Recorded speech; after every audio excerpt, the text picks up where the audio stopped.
در اینجا مایلم پندی خیرخواهانه به سیاستمداران آمریکایی که تاکنون همواره به عنوان مدافع و پشتیبان رژیم صهیونیستی در صحنه حاضر شده اند بدهم.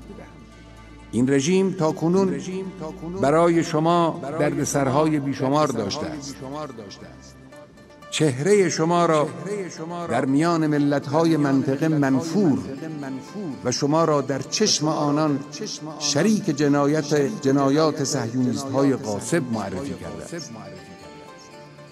هزینه‌های مادی و معنوی که در طول سالهای متمادی از این رهگذر به دولت و ملت آمریکا تحمیل شده است سرسام‌آور است و احتمالاً در آینده اگر همین روش ادامه یابد هزینه‌های شما سنگین‌تر هم خواهد شد. بیایید به پیشنهاد جمهوری اسلامی درباره همه پرسی بیندیشیم و با تصمیمی شجاعانه خود را از گره ناگشودنی کنونی نجات دهیم.